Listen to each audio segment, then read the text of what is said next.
Welcome to Toy Business Unboxed, your gateway to the secrets of the toy industry. Here, Jason Shea, a toy entrepreneur and expert in the field. Every product we develop is really inspired by some of the real life experience that we have with our son. 60% of all toys last year were sold on Amazon, which is incredible. Be passionate about it because it's a road, it's a journey. Like when you have an idea that you think is like gonna somewhat like change the world, make things better, I'd say go for it. We'll guide you through the enchanting world of toy design, marketing, and manufacturing. Now let the unboxing begin. Hello, welcome to another episode of Toy Business Unboxed. Today we have a true fantastic guest, Tommy, and he is the mastermind behind Captain Fantastic, UK's #1 children's entertainment company with a background in acting and passion for making kids' experience unforgettable. Tommy had really turned his creativity into a thriving business that brings magic, laughter, and even mindfulness to children worldwide. From action-packed parties to picture books, music, and even a growing YouTube series, I think Captain Fantastic has been really redefining how the kids can engage with the entertainment. So, Tommy, thank you so much for joining us on the podcast today. Thank you. What an introduction. I'm gonna stick that somewhere and just everywhere I turn up, that plays first. So, first of all, can you kind of share with our audience on what inspired you to start your business doing what you do? It's funny how some businesses are very, they're thought through. You decide what you're going to do and then you go there. But this was just natural progression for me. I trained as an actor, and I did a lot of like pantomime, which is like children's theatre here in the UK. A lot of work in schools, and it was literally I got asked to do a kids' party for a friend of mine, and then I was like, okay, the show I did then is obviously nothing like the show I do now. But I was like, okay, I'll just play some games and run around, and it went really well. And then I thought, I could turn this into a business that could support my acting career. And I wanted to be the superhero that saved kids' parties. That was going to be the slogan at the time. And it was a natural progression, really. And the company started 15 years ago, and it's probably a few years before COVID we franchised it, and that's when we took it seriously. Before that, I thought I was going to be a famous actor, so it was always. I dipped my toe until I fully become a business thing. I was acting a businessman at first. I see. Thank you for sharing that story. And I know you have so many different projects that's going on as well. Can you kind of explain like your business model, how it works exactly? Because your business model very different than some of the other guests I have on the podcast. I think it's also part of the toys and game industry, but more on the real life interaction with the children. Yeah, for me, I want Captain Fantastic to be the UK Disney, the UK Mickey Mouse, or because I want that 360 experience where they can, play with Captain Fantastic games, sing the Captain Fantastic songs, joining in one of our events, or we deliver a party. So I want, for me, it's about creating experiences, and that can be done through toys, through music, through live shows. I think as a performer and as a creative person, I just always look for opportunities to engage the audience more. And obviously children's our audience, and I think they're a fantastic audience and very engaged and very honest. So if it's rubbish, straight away. So I like the instant gratification you get from performing to children, and instant. If it's failing, you need to move quick. Our business, so fundamentally, we deliver kids' parties. That's what we do. Yeah. And we use our own characters. So Captain Fantastic is our superhero character. We have a science show, that's Dr. Zob. We have Pirate Polly is our pirate character, or if it's a male doing it, Pirate P. And then we have Princess Aria. So these are our characters. And with those characters, we've created kids' books. So we've got albums, and we've got Captain Fantastic doll. So really, we want the kids to enter our world. And that's important with a brand, that you're not really using anyone else's material to build your own. It always has to be focused around your world. Back of that, though, we work in a lot of schools. We do mental awareness days, and that's about mindfulness, confidence, community, resilience, kindness. And we try and teach children about big subjects in fun, magical games, workshop-based days. We have a road safety show. We have British Science Week is big here, so we have science shows that we deliver in schools. And then we have seasonal. This is a whole business model. Then we have seasonal events. Easter, Halloween, and Christmas. And we do shows in local community centres. So people can come to us very cheap rather than us, we go to them for their kids' parties locally. And it's just us touching where the children can engage in us. And then we have our YouTube show, and that's had millions of views, 30,000 subscribers and growing. I think it's a bit more than that now. And release weekly content on that around our characters, really. And it's just growing the world of Captain Fantastic so then we can reach as many children as possible. And we've franchised the model so someone can run a Captain Fantastic children's party company in their local area. And we've set up in America with lots of problems. Sure. Yeah. I think franchising is not easy. So that's also something I want to kind of pick your brain on. Like Really? when you decide to do the franchise, what are some of the things you consider before you decide to go down the franchising route? The reason we did the franchising, because we're based in London as our hub office, and then a 4.5 hour drive away is Manchester. Yeah. And that's like the next biggest city in the UK. So we've set up entertainers in Manchester. And then we run all these ads, but it takes like 6 weeks to 2 months for mums to they book in advance. So we've trained these entertainers ready to take these bookings, and then they're not getting work quick enough, so they leave. But then we've got these bookings that came in, and we've got no one to fulfill them. And I can't get there quickly because it's so far away. I'm already working here. Yeah. So it needs either a business manager there or a franchise, someone that owns the area. They can run and train people. And we went down the franchise route because they're more invested. Yeah. But to have a successful franchise, you need to have everything processed, systemized. Yes. Yeah. And when we first started franchising, we wasn't, and we've learned a lot along the way. And setting up in another country, you need the CRM. You need to be able to do everything, and the system takes a lot of the heavy lifting. Whereas before we went to America, everything was quite manual, and our booking system was heavy. Whereas now we're trying to automate it so a client can come on at 2 a.m. in the morning and make a booking because it links to our entertainers' calendars, and they don't even have to phone call or a person has to get involved. And that's when we'll go back and do America again. Yeah. Unless you're there, it's very hard to do it remotely. For sure. There's a lot of moving pieces when you are doing in-person events. Sometimes people couldn't show up, or they maybe change in the time and the date. And this is a really hard thing about our business. It's children's party. To deliver it, the magic shows that we do, it's high skilled work, and it's very hard to have a high skilled end product. It's very hard to deliver en masse, and that's why scalability is quite hard when you have that. So our model's built around really training people to a high level, so they can be the entertainment. They can create and provide the entertainment themselves as well. And we flourish on that because we have like 2,000 5-star Google reviews in London alone. So we don't want to mess that up. Our brand and our reputation is everything. For sure.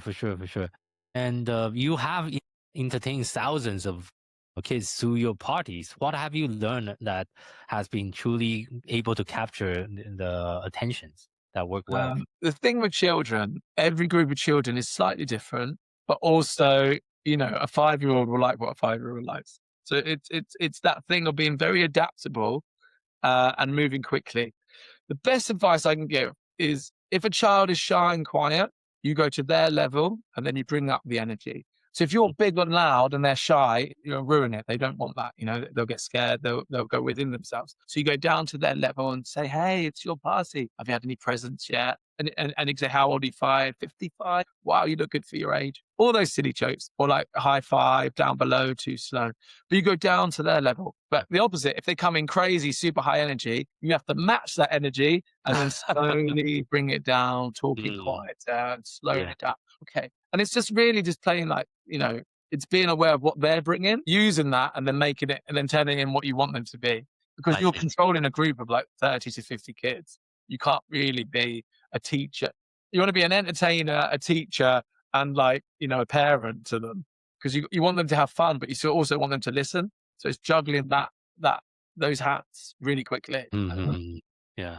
Also, moving quick. So if a kid likes one thing, you stay on it. But if they don't, you jump onto the next thing. Because some kids love magic, some kids love games, and it's like knowing what they want really quickly. For sure. And based on your experience over the years, what do you think the parent nowadays look for in their children's entertainment or in the party that you're hosting? How does that change over the years? It's going to sound a bit sad, but I think parents now, both parents are working, both parents are very tired. They want it as stress-free as possible. So more so, like back in the day, a mum would be hired, and then the mum might do the second half. They do a pass the parcel, pinata, all that stuff. Whereas now, it's like, here's the kids. They want to be as hands off as possible. Yeah, You they know? do. Yeah, and I think if both parents are working, they don't necessarily have the energy to manage, run, and learn how to run a party themselves. So it's about giving it to the expert, and which is great for us because we prefer that anyway. Uh, And yeah, I think the parents are happy to go off into another room and drink more these days than they used. Yeah. That sounds a bit sad, doesn't it? But that's the truth. Well, it is what it is, and I think the whole idea is just as long as all the kids that is participating can have fun and really enjoy themselves. Do you know what they don't want though is their kids to be on technology. They want it to be a moment where they're engaged and they're part of a group with their friends. And I think that's something we bring. We really capture their imaginations without screen time. I think that's something the parents are very interested in now. Because I think also if you're both really tired, it's an easy option to give the iPad. So I think people are like, okay, what can we do that isn't that? So that's one positive thing, that there's an awareness of it. I see. And one thing I think the company you stand for is very unique is I think Captain Fantastic isn't just about fun, but you also introduce mindfulness and well-being. Can you also elaborate on how you're introducing some of that? Well, it's funny that because I was working with a social enterprise and they wanted us to just deliver some workshops, but on they was running a summer school, and in their summer school, it was like they was doing lots of different lessons. It wasn't one particular thing. And they wanted us to be a bit of light relief within the day. When we came there and we entertained, like the guy that ran the company was like, actually, they're more engaged in your entertainment than the education that we're doing. So if we can mix the fun and the education together, actually that's when they're most engaged. So he's my friend of mine, his name's John. It was really him that sort of gave me the idea of mixing education and entertainment together. And I think you learn your most skills in play, and that can be like socializing, learning to lose. All these like fundamental skills are learned from play. And I think as a teacher, you're like, oh, I've got to teach you this, this, this. But actually, no, I can show you this, and then you play around with it. And I think that's what we do really well. So I think just because I was very good at the entertainment side, the teaching side and the engagement level was always really high. So it was really easy to add those together. And then we went into wellbeing. One of my staff members has an SEN child, which is special educational needs. And now it's and disability. So it's SEND. And I think that just, there wasn't any SEN parties in the UK. So it's like, oh, let's create one so everyone can have the opportunity to celebrate their birthday. And off the back of that, we just fell into wellbeing and wellness. And, it's a very anxious generation being born right now. And I think with COVID, we need to be more resilient to the world. And I think, I was just very intrigued with like how we can help that generation. And I think we've created some wonderful products and we delivered them in schools through magic and game. Yeah, thank you for sharing that. And personally, as I share with you, I'm also very involved in the special needs with my, our own in-house toys brand. What we design toys for kids with special needs. So I definitely understand like they sometimes is often overlooked. There's not a lot of special services that tailor to the kids, for example, on the autism spectrum or other condition. So thank you so much for doing that and helping our future generation. And I want to kind of also ask a follow-up question as far as you expand beyond just the parties, and you also have books and also music, even the YouTube series. I guess, how do you incorporate all the different components into your business right now?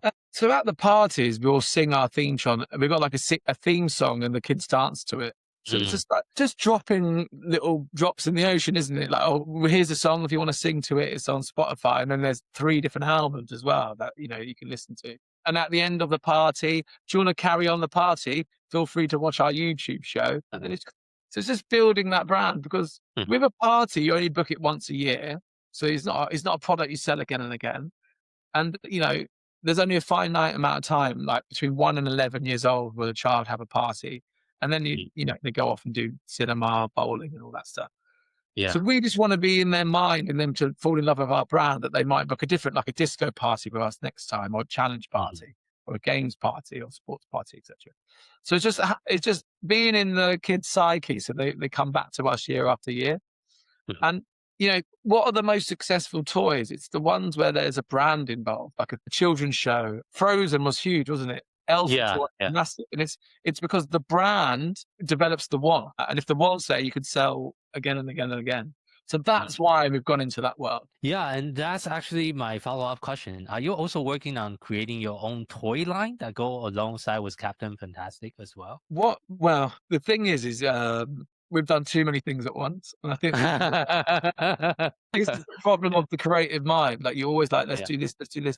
And the thing is, you have to be ready for the next stage. So we had Captain Fantastic dolls before, and they sold okay. They didn't sell great, but they sold okay. Whereas I think actually I'd rather build the big franchise network, sell 100 franchises in the UK, look at doing it into America and maybe in Dubai or somewhere like that. Hong Kong has anywhere with a big expat population, Australia. Build that network over the next few years and then really come back to the brand and then nail the brand. Because the thing is, when you have such a big network, it's very easy to sell toys, to sell stuff. And I think I just done it in the wrong order in some of those things. But then it's see. chicken and egg, it's one feeds the other, but to how much. Whereas I think we're at such a good point as a brand now that we can sell many franchises, and then selling many franchises means we can go back to the brand. Because I'd love to have a cartoon, Captain Fantastic cartoon, or live actions, Netflix, Prime, Disney. I think if we can have a massive network of children's parties, we can really open. We have more say in what we want to develop next. That's true. I think right now with the digital landscape, the most valuable asset that we can get is people's attention, the parents' attention and the children's attention. I think through a lot of your effort, like on your YouTube channel and other content you're creating, essentially we're really trying to gather people's attention, so they would like to learn a little bit more about your brand. And the more of the following you can build on that, I think that will also propel the brand to grow even further. That's the new currency, isn't it? People's attention. Yeah, I mean, if you look at all the social media company nowadays, that's essentially what they are selling. Right? They are selling their users' attention to other avatars. If you don't know what the product is, it's probably you, isn't it? Yes, if you don't know what the product is, you are the product. Especially if you're using Facebook, Instagram, TikTok, that's what they are capitalizing right now. It's so funny because it seems so obvious. Like when Facebook first came out, it seemed so obvious that that's probably where it was going. But at the time, no one had a clue. And I just think it's very interesting. Like even people that start something new at the time, they don't have a very idea of what it could be. But the natural growth is amazing, really. Yeah. And I want to kind of circle back about one thing you mentioned. I think is also very important is I know education and entertainment are often seen as two separate things, but something that you did with Captain Fantastic is really trying to merge that together seamlessly. Can you kind of also share some of the strategy that have worked well as far as merging education and entertainment together? When I look back at my childhood, I don't remember sitting down studying much. I did, obviously, but I remember all the fun memories or with my family doing something. But they're the memories that you cherish and love. In those memories, you do learn things. I think we just have to get that engagement really high and create those memories. And I think, that's where you learn as well. But yeah, like I said earlier, we've set up in schools and we've done lots of, I try and teach the subjects that I find really fun. And then because I enjoy them, I can put that passion into it. And it makes it more engaging and more entertaining, I guess.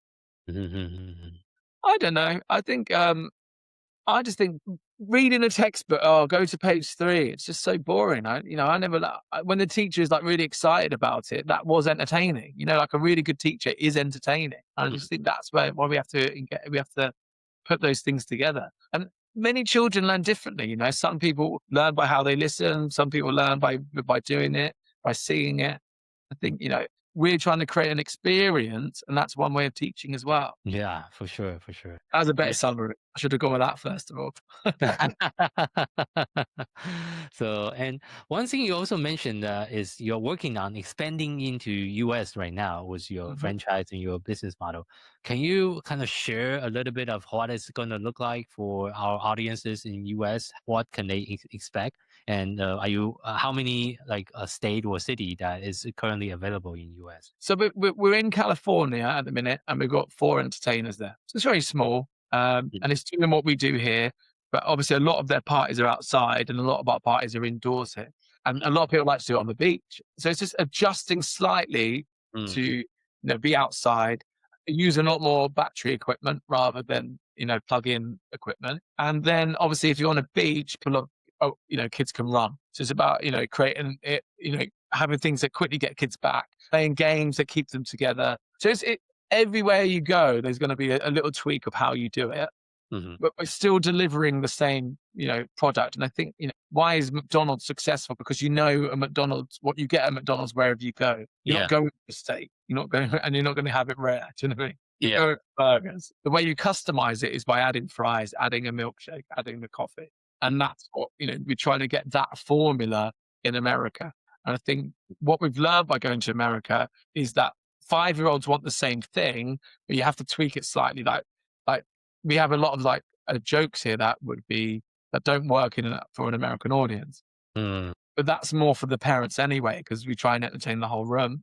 So, at the minute, it's just learning a little bit of the nuance of each location whilst putting our formula on top of it.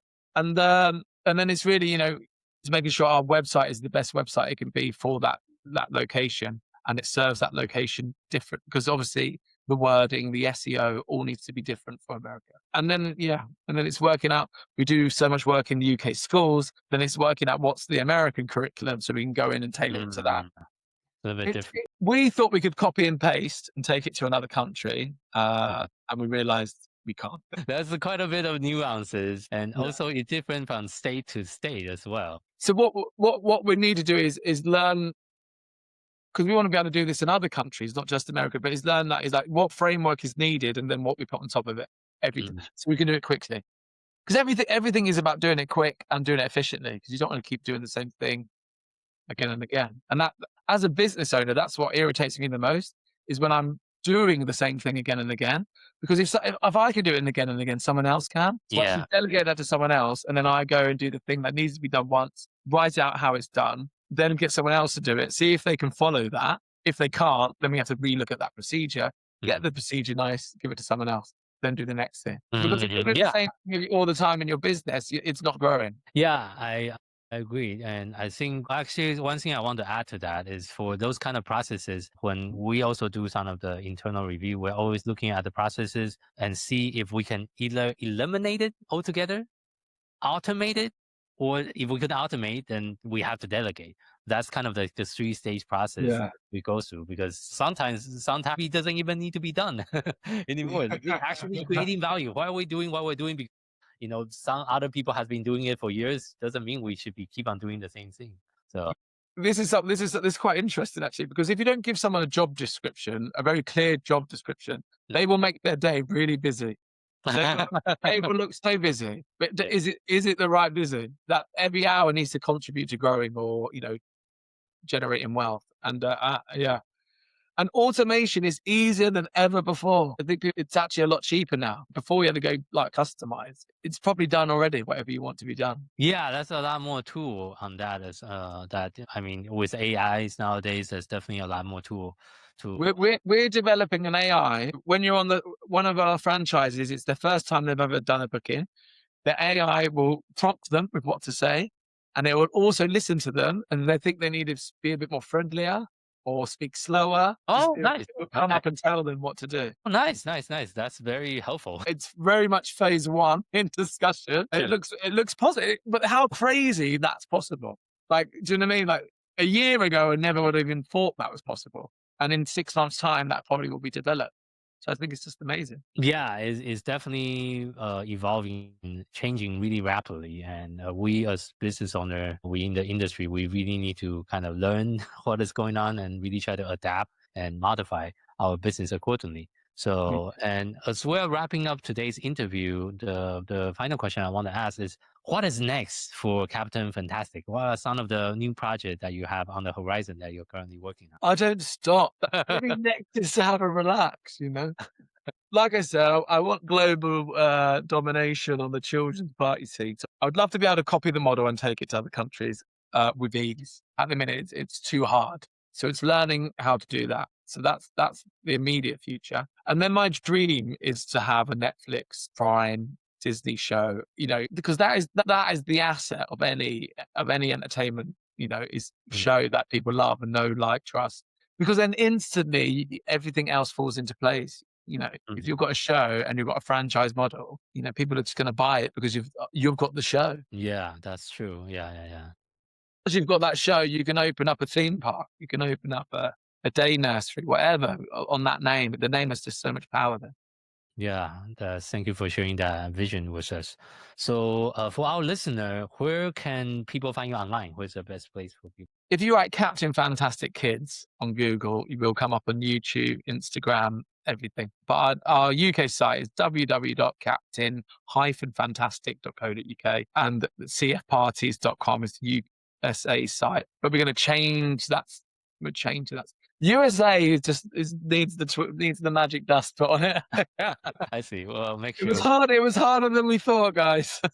I see. Oh, thank you. If it was easy, everyone would do it, man. For sure. We'll make sure we put that in the show note. And again, for our listeners, thank you for tuning in to this episode of Toy Business Unboxed podcast. We really hope you enjoy the conversation and find it insightful and inspiring.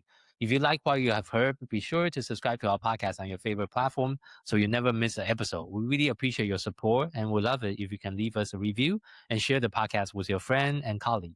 For more resource tips and the latest update in the toys and game industry, visit our website at toy-launch.com. Join the conversation and connect with us on social media using hashtag #ToyBusinessUnboxed. We'd love to hear your feedback and suggestion for future episodes. Until next time, keep innovating, keep creating, keep bringing joy to toys. This is Jason Shea signing off on the Toy Business Unboxed podcast, and we'll see you in the next episode. Thank you so much, everyone.